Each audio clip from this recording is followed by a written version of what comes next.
Now, this session is supposed to be on the role of the Indian diaspora in shaping global trends. We have been hearing everything about diaspora, the roles played in their respective states. In Sri Lanka, this morning we had quite a number of two papers on Sri Lanka, and it was very interesting how they looked at the different ways of interacting and integrating. Diaspora meaning is also an integration of societies. So we will see how the Indian diaspora shapes the global trends in navigating the future. So our speakers, as I call the speaker, perhaps they can come and sit at the front. Our first speaker is a very senior person, Dr. Hemant Tahiliani, who is a lecturer, a retired lecturer, and he is a director of education in Delhi itself. His areas of interest, apart from teaching political science, he has a very diverse interest in diaspora studies, curriculum development, education, adolescence education, special education, gender issues, and right to education, right to information. And I think having senior people is always a joy, because not only because they know what they have studied, but they have applied many of their knowledge, the views on the present trends, and educated so many people. So it will be very wise for Dr. Hemant Tahiliani, when he's walking and he sees a former student, come and tell him, "Sir, I was your student once upon a time." So he will be speaking on India's role in preserving the identity and cultural heritage of its diaspora and for its India Connect. Our next speaker will be Dr. Anil Kumar Singh, who is an assistant professor in Greek studies. It's the first time I'm hearing Greek studies in the School of Language, Literature and Cultural Studies in JNU. He has had the opportunity to go to Greece and be able to study and hold his PhD and his MBA from the University of Thessaloniki. Is that correct? Okay. In the Greek universities. And I think it's really indeed a pleasure. It will be a pleasure to hear from him, especially to see how the Greek societies, for me, Greek history is very, very important. Socrates, I cannot forget all that. You know, Socrates, we used to by heart Socrates, even to see till today we quote him on many occasions. The third speaker will be Dr. Malini Ramanan, who's a senior lecturer from the ELM Grad School, Help University. And she will be talking on the new generation of Telugus and their negotiation of identity, while Dr. Anil Kumar will speak on the Indian diaspora in Greece, their issues and prospects. And our last speaker will be Dr. Apparao Sannasi, who is a retired senior lecturer at the Cyberjaya University, and he will talk on the life of Indians on rubber plantations of Malaya. So, without further ado, can we request Dr. Hemant Tahiliani to deliver his address?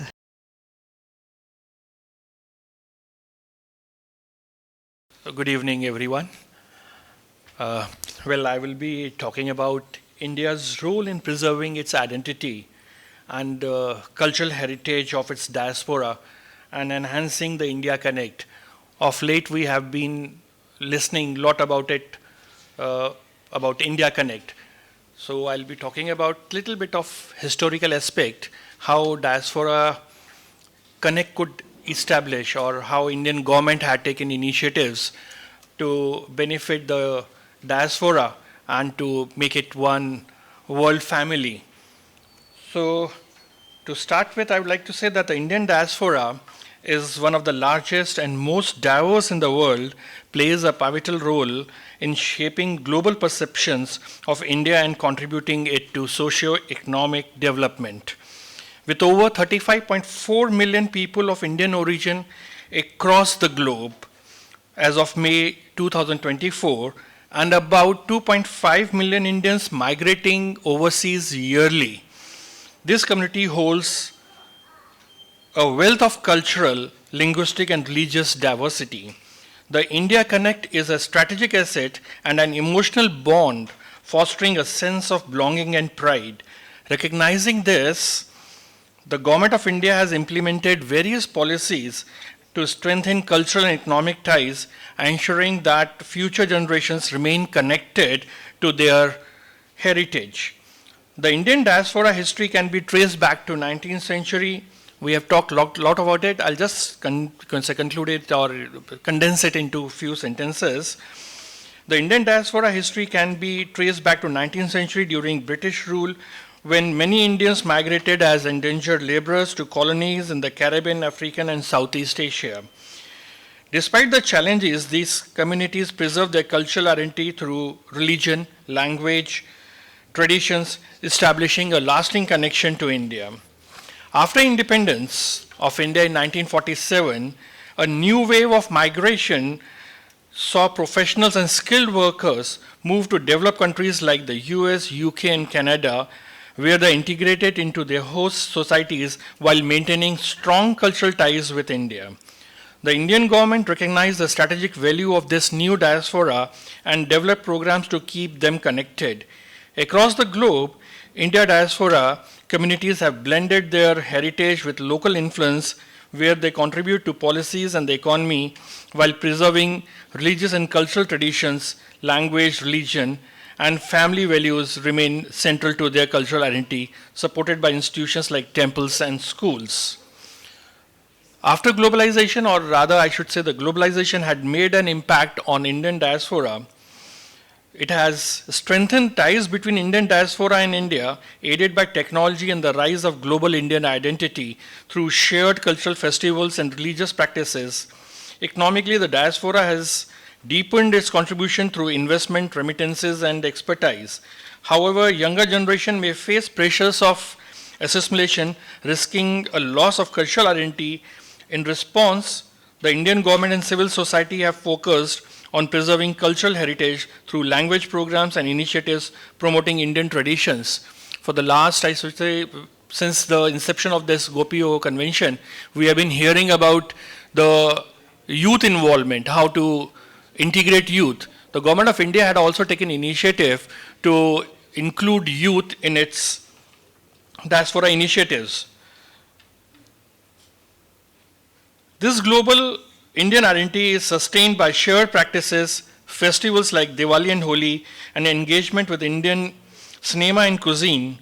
Religion and linguistic institutions also play a key role in maintaining cultural ties, while Indian professionals in the field like technology and healthcare enhance India's global reputation and diaspora pride.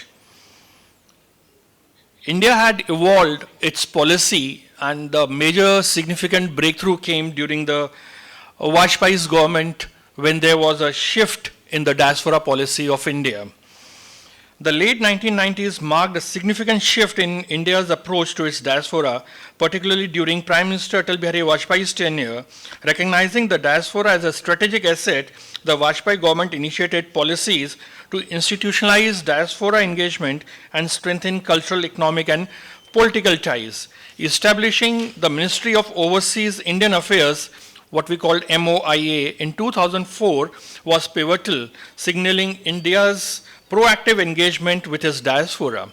The ministry coordinated efforts to enhance India Connect, addressing the diaspora's diverse need from cultural preservation to facilitating economic opportunities. The Government of India had set up LM Singhvi to give its recommendations to improve ties with the diaspora or to involvement of the Indian diaspora. The LM Singhvi Committee, established in the year 2000, produced a landmark report that provided a framework for engaging with the diaspora. Key recommendations include establishing Pravasi Bharati Divas, what we call PBD, to celebrate the diaspora's contribution, introducing to overseas citizen of India OCI card to facilitate diaspora travel and engagement, and promoting Indian culture and language within diaspora communities. The LM Singhvi report underscored the diaspora's potential to contribute to India's cultural, social, and economic development and laid the foundation of many of the diaspora policies and programs that followed. There were certain government initiatives to preserve the cultural heritage and enhance the India Connect. India has launched various initiatives to preserve the cultural heritage of its diaspora and strengthen their connection with the homeland. Programs like Pravasi Bharati Divas, International Day of Yoga, and Indian film festivals promote Indian culture globally, showcasing its soft power. Language preservation is also prioritized through institutions like Indian Council for Cultural Relations, what we call ICCR, offering scholarships and language courses. The Know India program provides cultural immersion for diaspora youth, fostering deeper ties to India. Technology plays a significant role in cultural preservation, with digital platforms and social media providing access to Indian cultural content and virtual events. The global Pravasi Rishta portal connects the diaspora with opportunities in India, while NGOs like Indian Diaspora Council, IDC, Indo-American Cultural Society, IAAC, Organization for Diaspora Studies, ODI, and obviously GOPIO, advocates for diaspora rights and cultural initiatives. Other efforts include the National Pension Scheme, which allows NRIs to contribute via DRemit from their NRO or NRE accounts, and Form 6A enabling NRIs to register as overseas electors to vote in India. The OCI scheme, introduced in 2006, allows person of Indian origin to register as overseas citizen of India, offering benefits like lifelong multi-entry visas and educational opportunities. Pravasiya Tirth Darshan Yojana, No Goa program, and scholarship programs for children of Indian diaspora, what we call SDPC, further enhances cultural and academic ties, helping diaspora members connect with their roots. Approximately 150 SDPC scholarships are given every year, amounting to $4,000, which can take care of their tuition, hostel, admission, and other fees. Additionally, initiatives like the Vaishvik Bharatiya Vaigyanik Fellowship Program, what we call Vaibhav in short, was also announced to connect the Indian STEM diaspora. STEM stands for Science, Technology, Engineering, Mathematics, and Medicine, with the Indian higher education institutions, and Pravasi Bharatiya Academic and Scientific Sampark, what we call Prabhas portal. It fosters research collaboration between Indian diaspora scientists and Indian institutions. The Indian Community Welfare Fund provides emergency assistance to Indian nationals abroad, while the Pravasiya Bharatiya Kendra is a cultural hub for diaspora engagement in New Delhi. The Bharat Ko Janiye quiz and students registration portal further enhances ties between India and diaspora. Lastly, the India Development Foundation for Overseas Indians facilitates contributions from overseas Indians to key development projects in India, such as Swachh Bharat Mission and National Mission for Clean Ganga, with no deductions for administrative fees. National Portal of India supports e-governance and promotes transparency in government-citizen interactions, including Indian diaspora.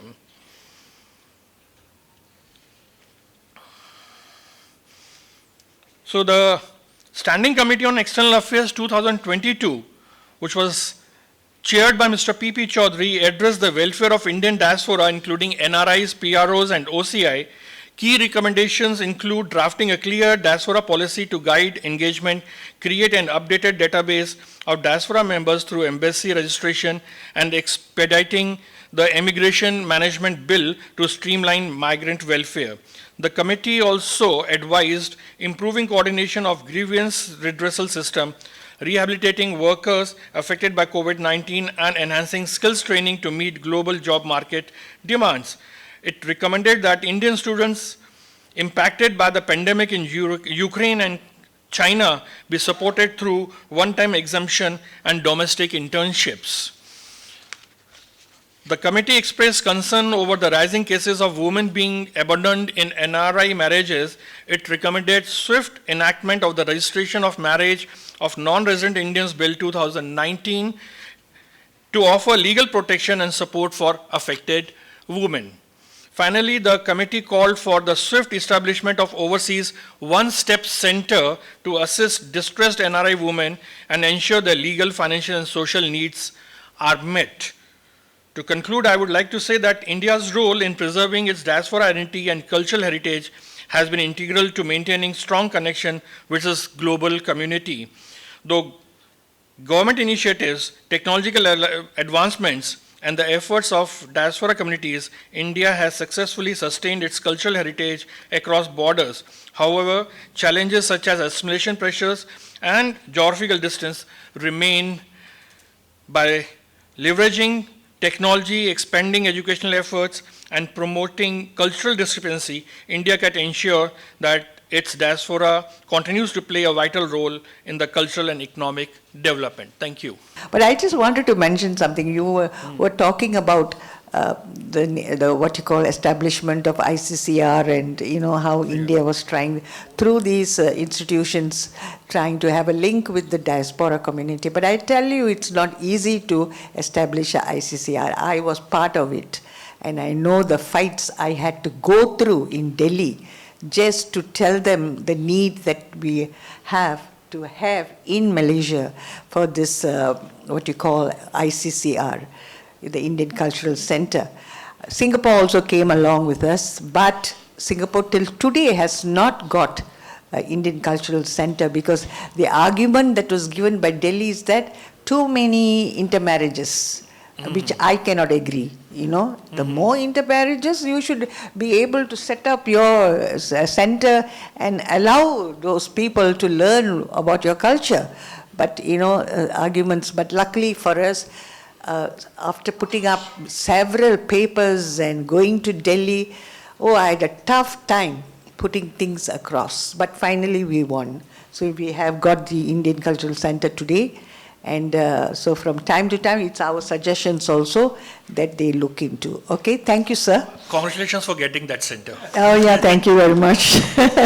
So now I would like to invite Dr. Anil Kumar Singh, who's going to talk about the diaspora in Greece. Okay, I'm sure most of us would not have heard about it, the issues and prospects. Perhaps, sir, you can, summarize your views.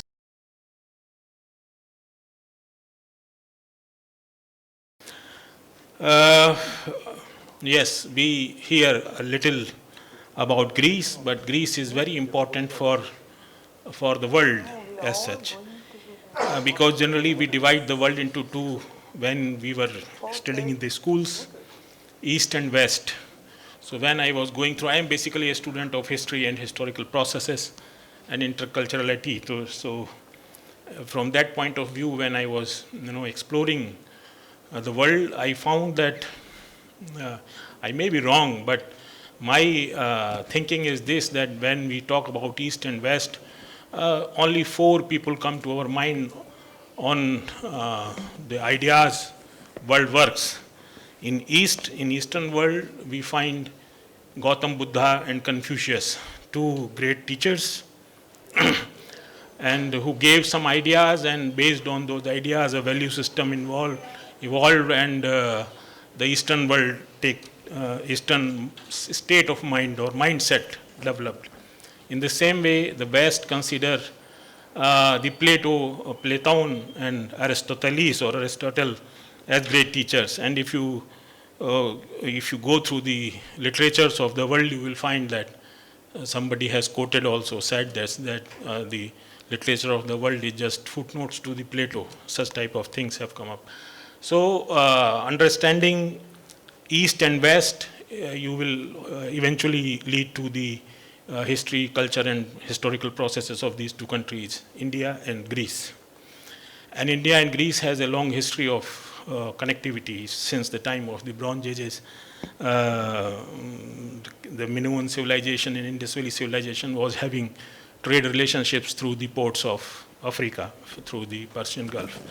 So this is a little background, and then we all know that the great Persian Empire of the Darius and Xerxes was torn down by the Alexander, and Alexander reached to the shore of Indus and Vyas in India, and then world changed. The largest Persian Empire fall and the greatest Greek Empire established, and then comes the Silk Roads, and the world connected through the Silk Routes from China to the West. So this is the background which is necessary to understand today's relationship of India and Greece. During the trade through the Silk Routes, a new cultural center or a hub of culture came up in the region of northwest India, which is nowadays divided into many countries like Afghanistan, Pakistan, and region like disputed regions.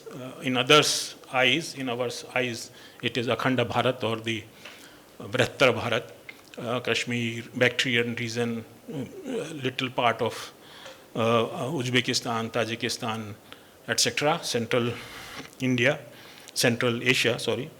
So all this part was given a new cultural identity in the form of development of Gandhar art, the expression of mixed art, Greco-Buddhist art, or the subjects were Indian but the techniques were Greeks.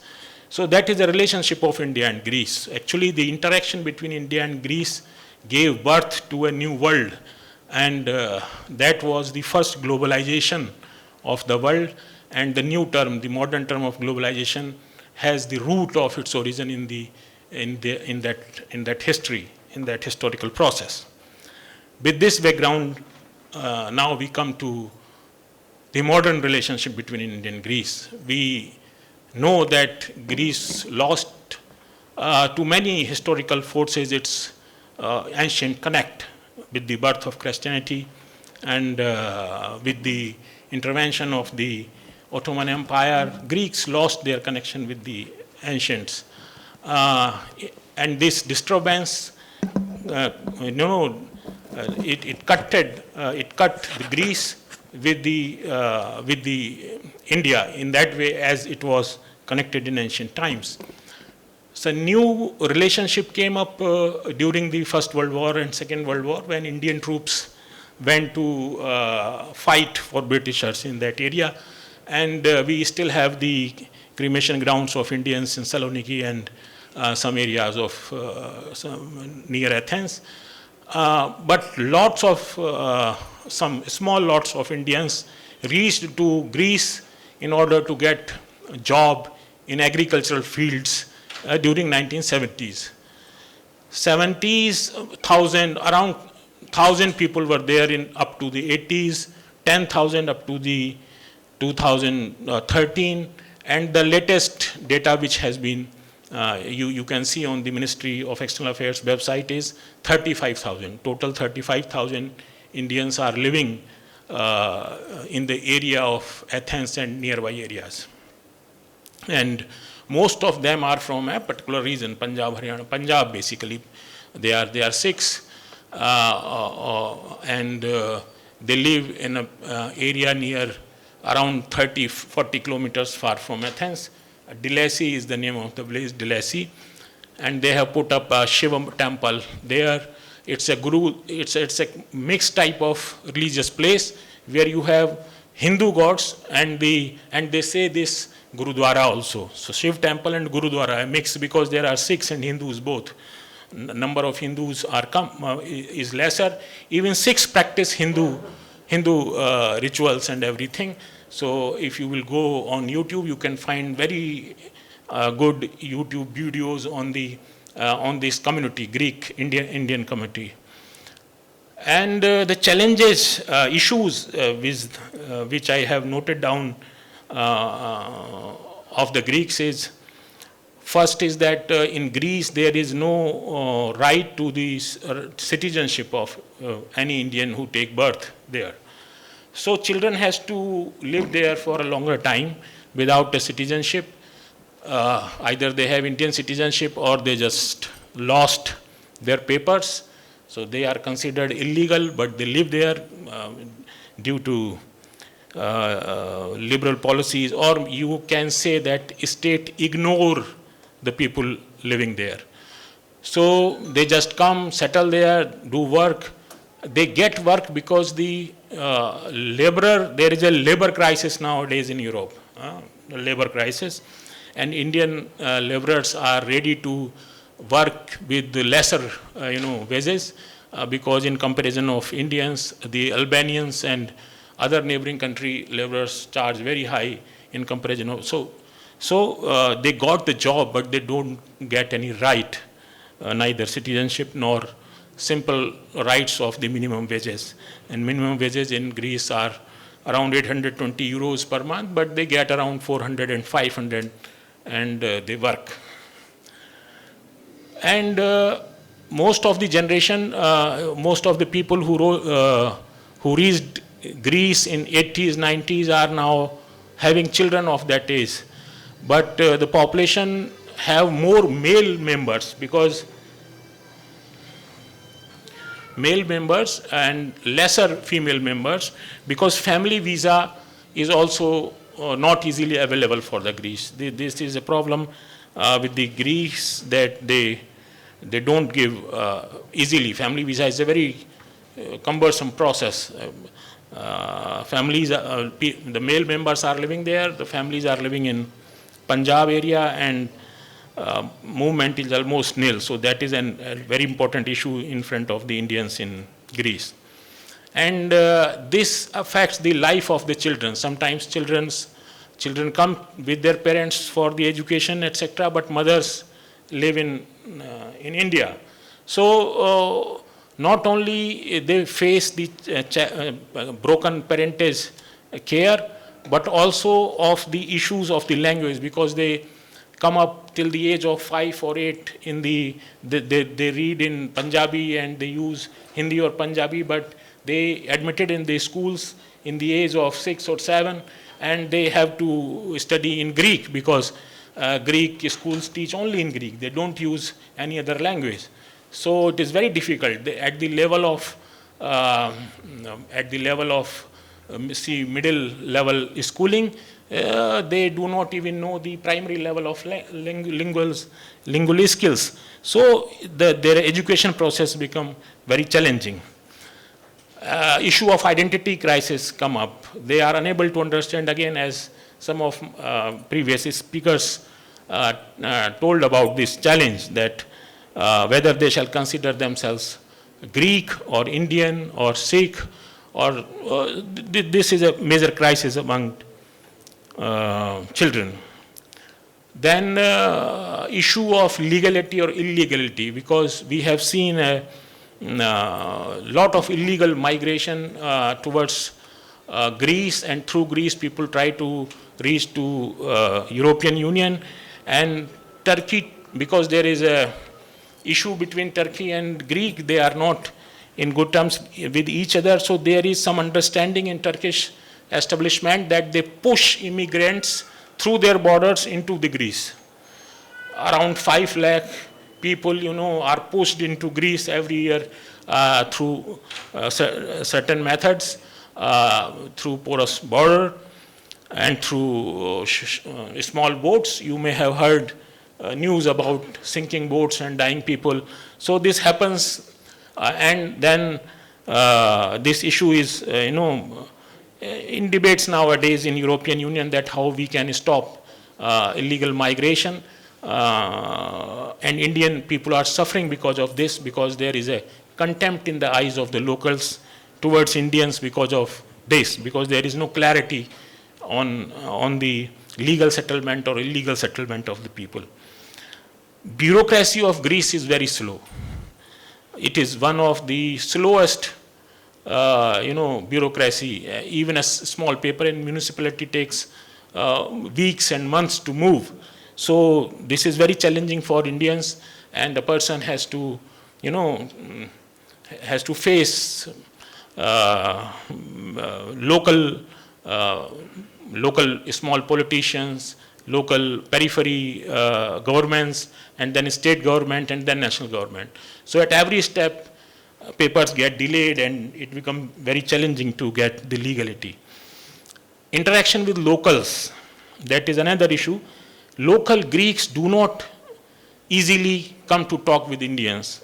When I was talking to some people on phone to find out their problems, they tell us that even if we reach them to come and engage with us, Greeks generally avoid.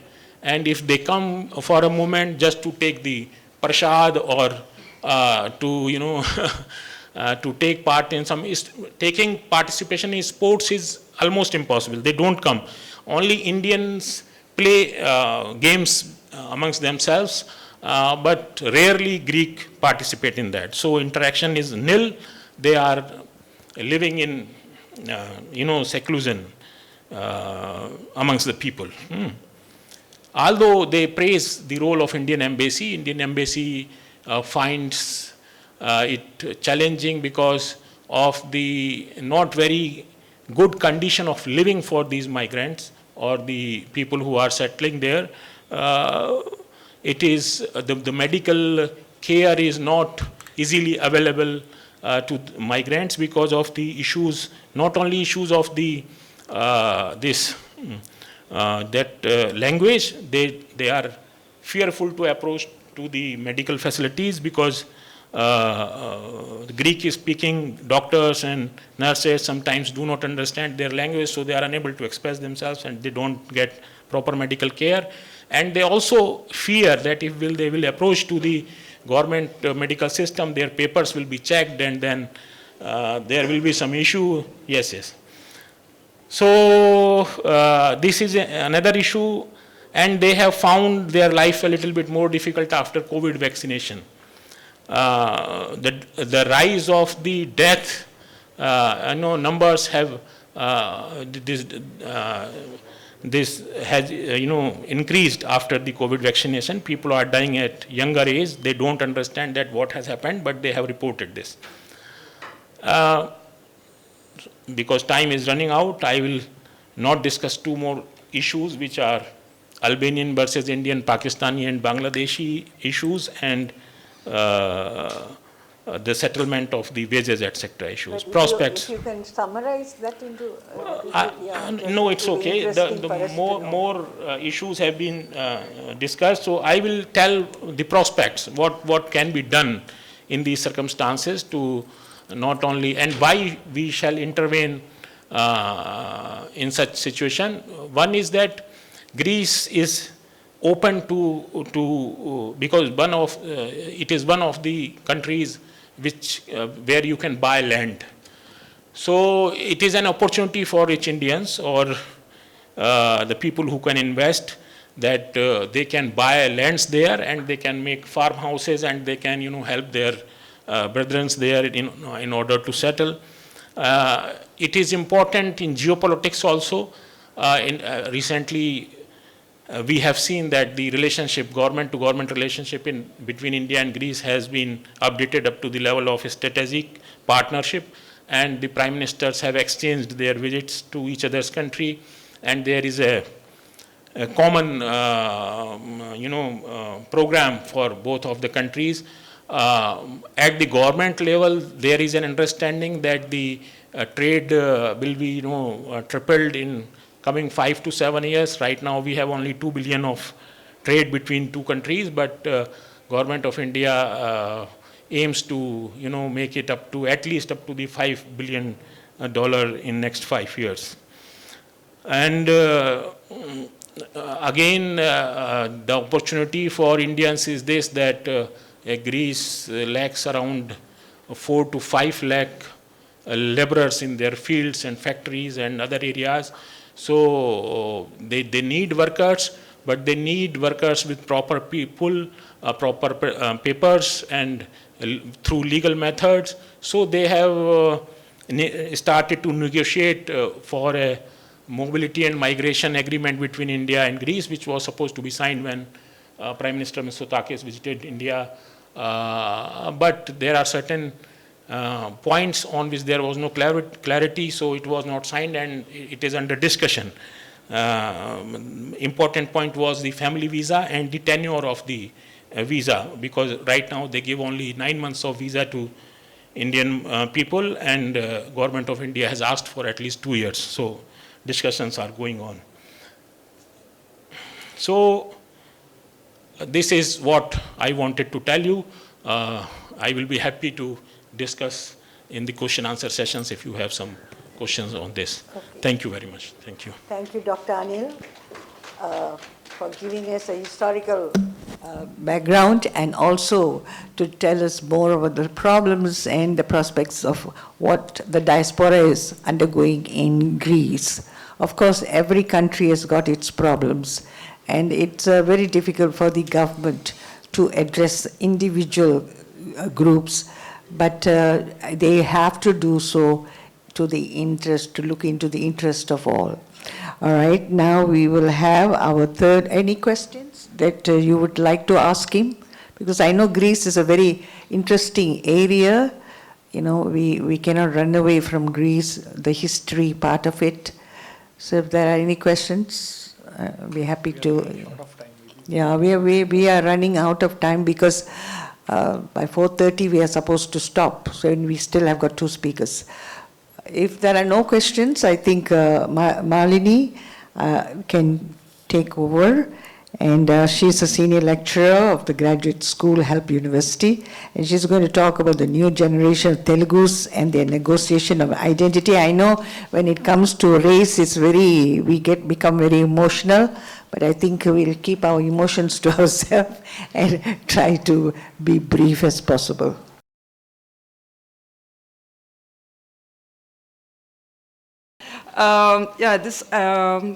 This book is actually based on my PhD thesis, Malaysian Telugus. And in this book, I only looked at the identity of the older generation of Telugus. And what I'm doing now in this paper is looking at how it has transformed over the generations. And I'm looking at more focused on the younger generation of Telugus. Okay? So identity transformation of the Telugu community in Malaysia is a very compelling narrative that reflects broader themes of migration, adaptation, and cultural resilience. The story of the Telugu people in Malaysia begins with their ancestors who were brought from Andhra Pradesh, India, as laborers by British colonizers in the early 19th century. And these early immigrants faced immense challenges as they were tasked with clearing the dense jungles of Malaya and cultivating rubber plantations. Despite these hardships, the Telugu community has not only survived but thrived, preserving their cultural heritage, identity across multiple generations. And this paper actually delves into the evolution of identity among the younger generation of Telugus in Malaysia, examining how their sense of self has been shaped by historical, social, cultural forces and how they negotiate their identity in the contemporary context. So the first generation of Telugus was basically about survival and cultural preservation. So when they arrived in a foreign land such as Malaya, under such harsh conditions, the British colonists brought them to Malaya to work in the rubber plantations, a task that involved grueling labor in an unfamiliar and often hostile environment. Despite the physical and emotional toll of their work, these early settlers clung to their cultural roots with remarkable tenacity. They established small communities that mirrored the social and cultural structures of their homeland in Andhra Pradesh. Through religious practices, language, and social customs, they created a mini Andhra in the Malayan jungles. This initial preservation of identity was not just an act of cultural nostalgia, but a survival strategy that provided the community with a sense of belonging and emotional resilience in an alien land. The hardships faced by the first generation of Telugus fostered a strong sense of community and solidarity. They formed tight-knit groups that helped each other navigate the difficulties of plantation life. This collective spirit was crucial in maintaining their cultural identity, as it allowed them to pass down their language, traditions, and values to the next generation. The establishment of Telugu language schools within the plantations is a testament to their commitment to cultural preservation, ensuring that their children remain connected to their linguistic and cultural heritage despite being far from their ancestral homeland. The second generation of Telugus, for them it's more about reinforcing the identity and the community bonds. So the second generation of Telugus born and raised in Malaysia inherited a strong sense of identity from their parents.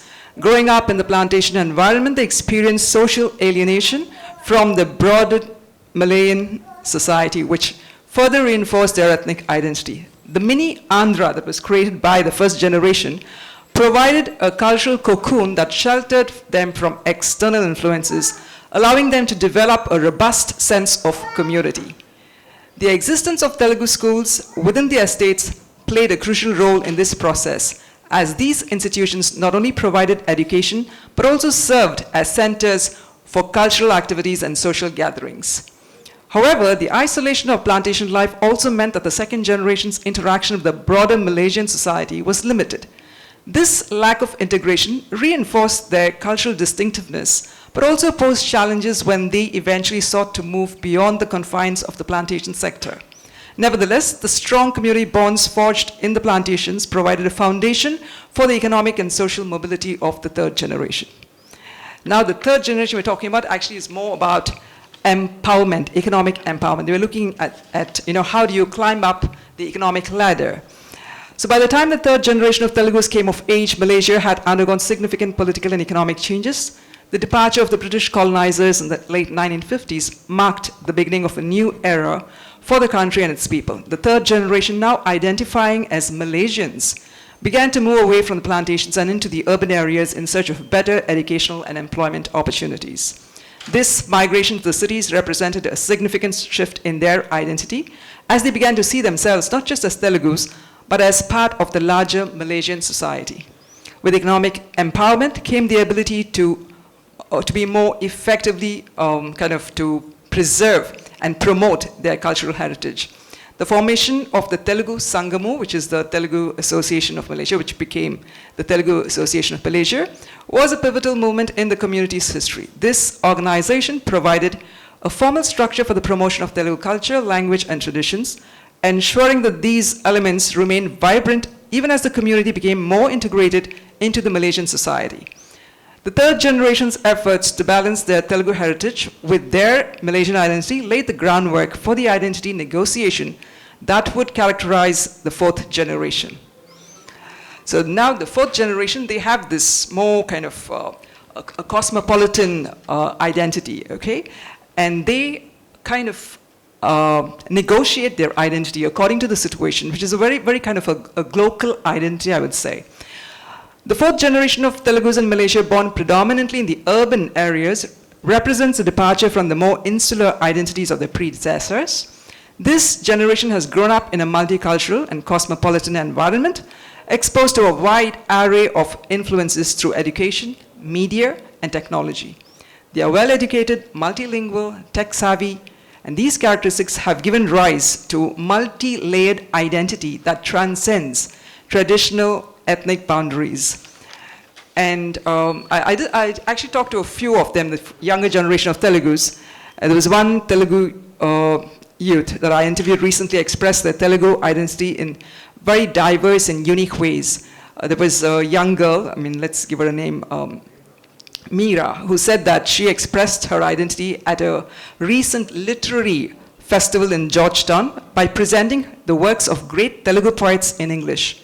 She took pride in not just her fluency of Telugu, but also her fluency in English.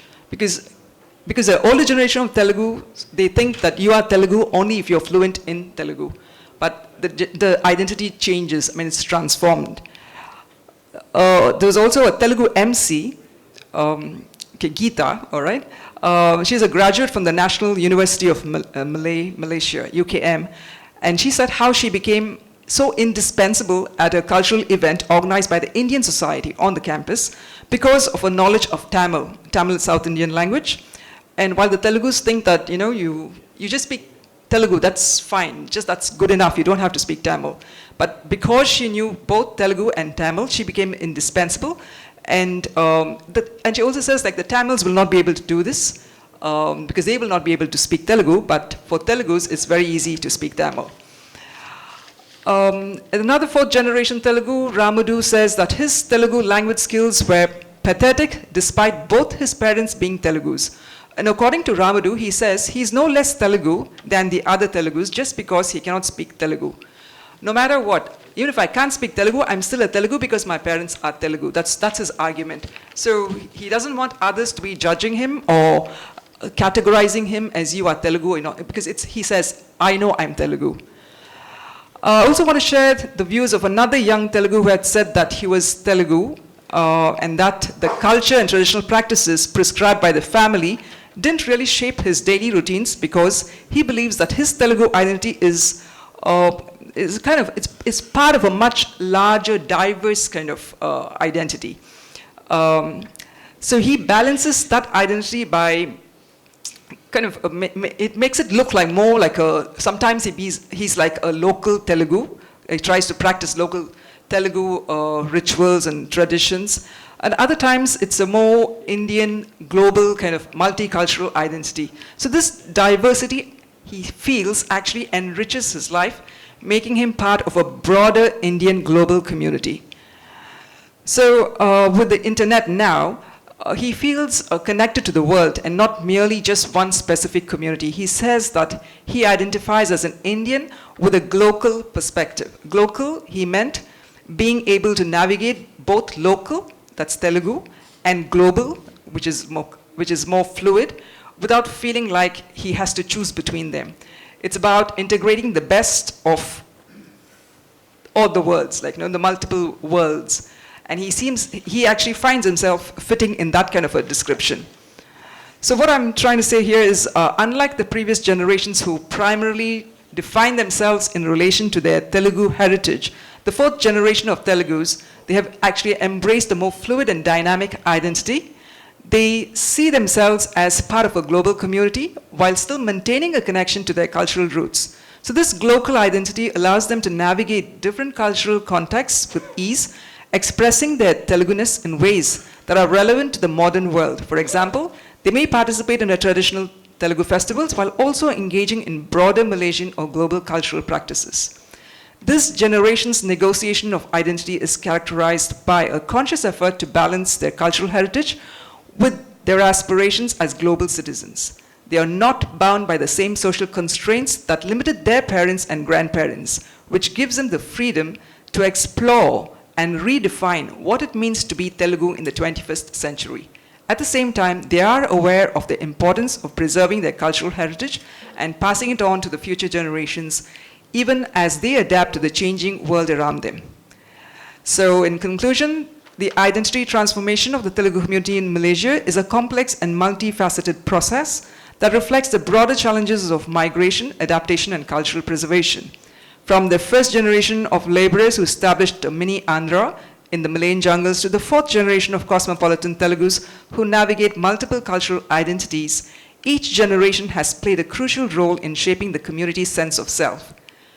The younger generation of Telugus, with their local identity, represent the culmination of this process, embodying the community's ability to adapt to changing circumstances while remaining rooted in their cultural heritage. As they continue to negotiate their identity in the contemporary world, they provide valuable insights into the broader dynamics of identity formation in a globalized society. Thank you. Thank you, Dr. Malini, for tracing the identity transformation of the Telugus and showing us how they reinforce their identity. Any questions for her? If no questions, we go straight to Dr. Apparao Sannasi.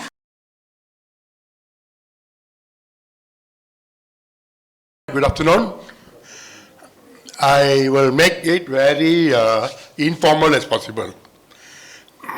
Now, I am 72 years old now. I've actually lived in a rubber estate. I have gone through what you call the hardship and the difficult environment we had in the estate, and somehow I managed to struggle myself, became a graduate, and today I'm giving a talk here in front of you all. Now, the next one. No, you go to some video. Now I just you present the thing video. And this is what the plantations in the beginning.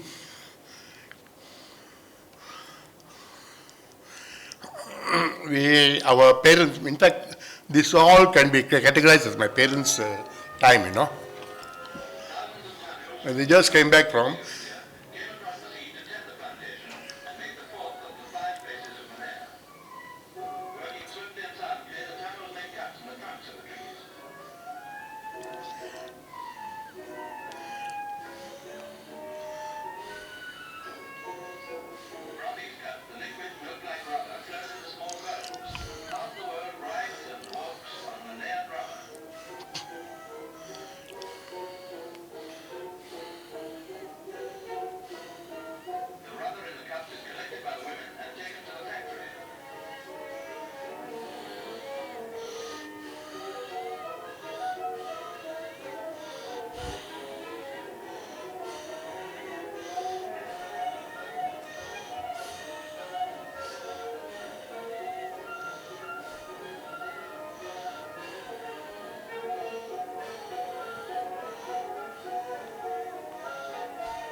Okay, that's a rough introduction of what my parents went through. They worked in a deep Malaysian jungles to clear the forest. They planted rubber trees, and then they took the latex and improved the country's economy. Okay, at one time, Malaysia was the biggest exporter of rubber, one time. But now, other countries have taken also. Indonesia is planting rubber, Thailand, Vietnam, and even India. I heard Kerala has a lot of rubber trees. So we started with 22 seeds, rubber seeds. And today, we have about 1.14 million hectares of land planted with natural rubber. This is one of the countries. And now, rubber has lost its dominance, is taken over by oil palm. But still, we have about rubber contributing about 1.8% of from the agricultural industry. Many rubber estates in the country are located on undulating or strip land, which are prone to soil erosion during rainy season. Most of the rubber trees are on the hill slopes. As such, contour terraces are needed to be constructed to prevent or reduce soil erosion, very much the case of oil palm estate. Now, oil palm has taken over the rubber trees. Now, right now, the market price of rubber in the marketplace is not very good, and now again coming back again. Next slide. Okay, I see many of you are foreigners. You might not know how a rubber estate looks like. This is an example of rubber trees planted, where the rubber tappers, they go early in the morning to tap the rubber trees. Then they'll collect the latex. By 2 p.m., the job is done. Next.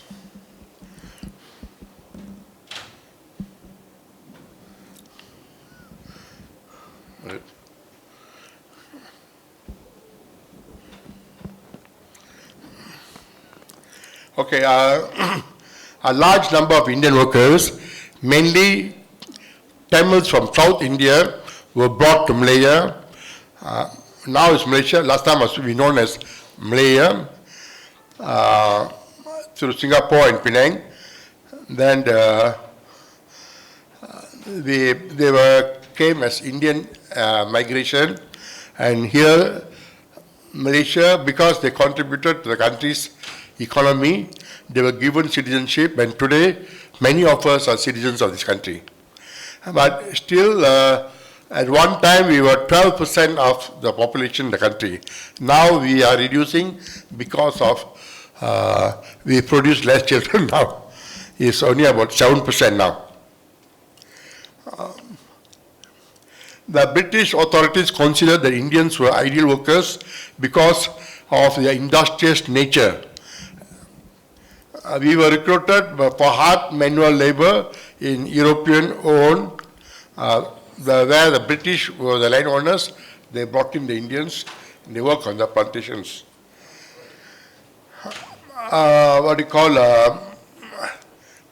A smaller number of Tamils were also recruited for building Malaysia's infrastructure, such as the roads, railways, and the ports.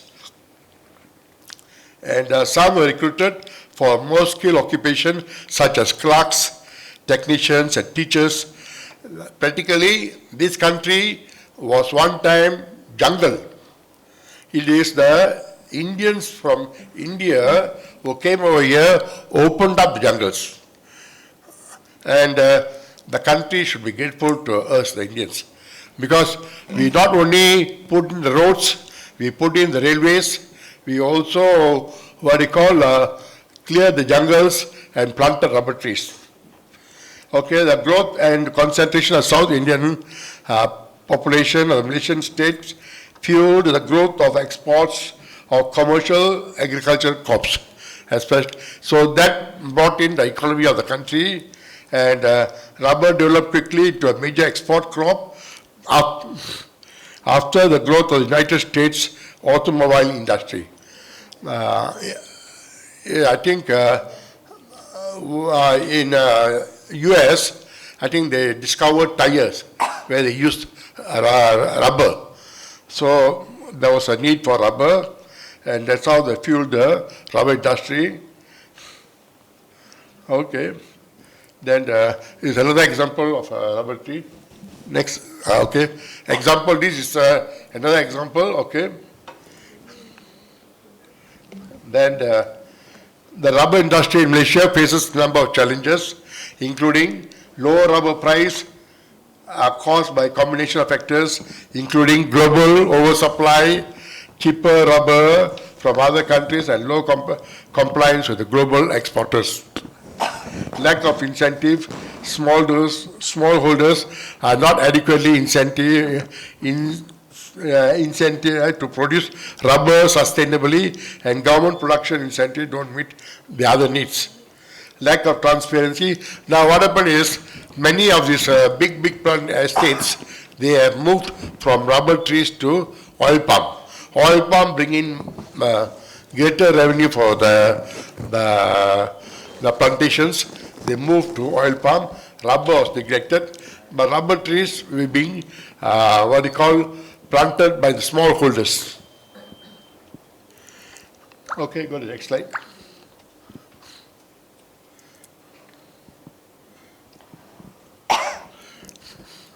Okay, this is the rubber estate where I stayed. This latest. You play the video.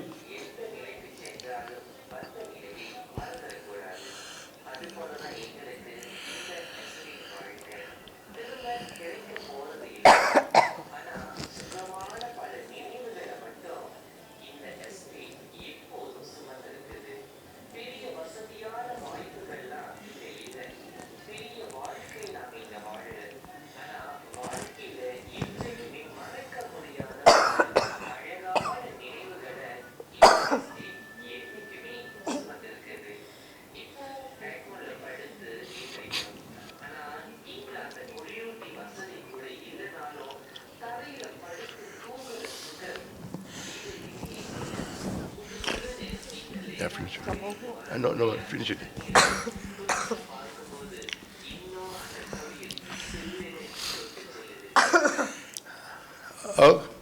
Okay, this is the rubber estate, the latest. When I was staying, there were rubber trees. Now oil palm. most of them oil palm. And so basically, the next is life in Subur. The estate where I stayed is known as Subur Estate. Now it has a population of about 300 families. If each family about 5 people, about 1,005 in the estate. It is about 45 km from main town called Taiping, and 15 km from Batukarao. So in the rubber estate, we prayed, we had a temple, we also had a Tamil school, and we also had toddy shop. These are 3 incentives they gave to the Indians: a temple, Tamil school, and toddy shop for the Indians from Tamil Nadu to come over here. And life in rubber estate is very joyful because we we ignorant of a lot of things. But anyway, we had open air shows where they showed MGR and Swaji films, and a lot of activities happened. There was a lot of joy and merriment. Then when there are funerals or marriages in the rubber estate, everybody joined hands and played a role. It was like a family bonding was there. And I had my primary education in Subur Estate, secondary education when we shifted to another estate. Both Tamil and English education are available for the children. In every estate, they provided Tamil education or Telugu education. Then for English education, they have to go to a nearby town to get it. Okay, next slide, yeah. Okay, this one, some games we played, general games we played as children. Done with it, done with it. This could also go into your memory lane.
Done with it.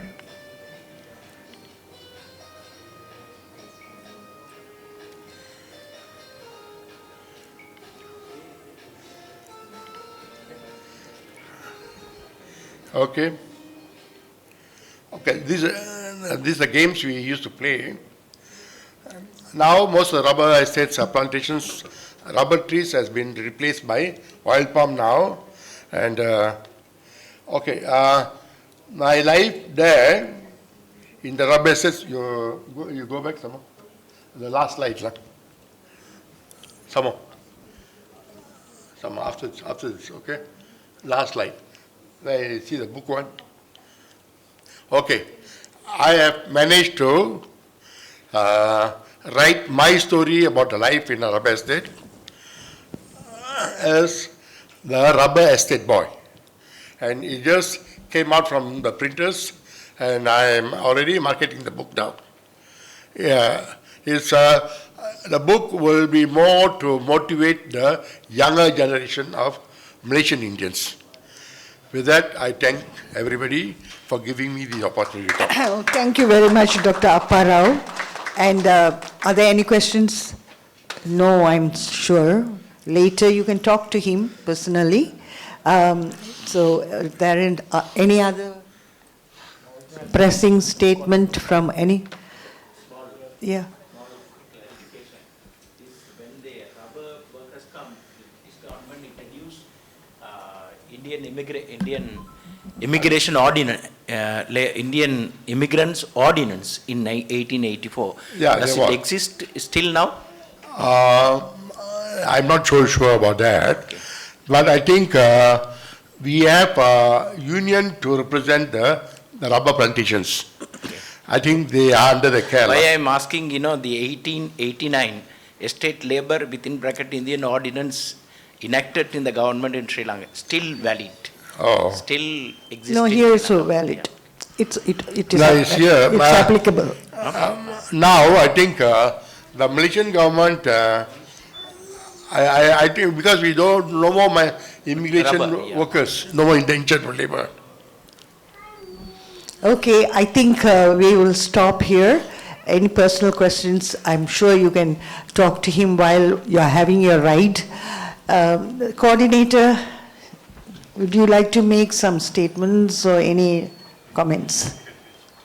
I know it's officially finished, but you have some statement, anything to say about your bus ride?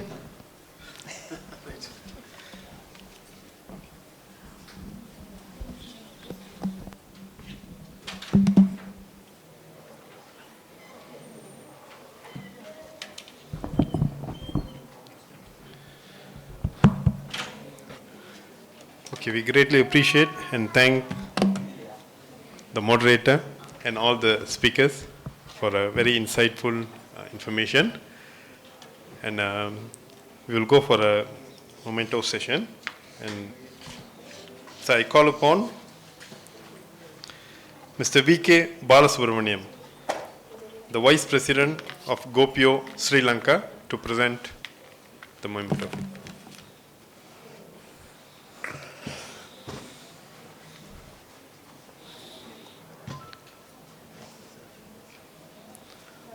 Dr. Hemant.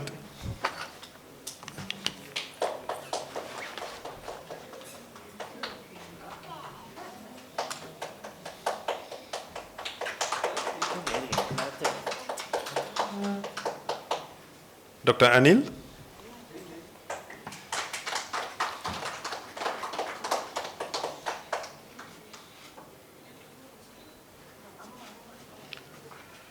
Dr. Malini.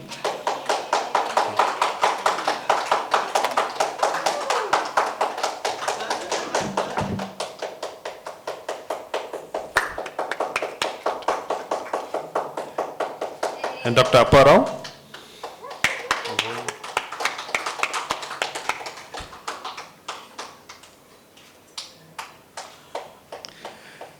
And the moderator, Professor Dr. Aruna Gopinath.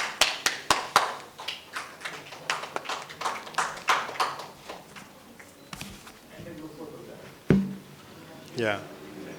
Yeah, the speakers, yeah. All the speakers together for a photograph.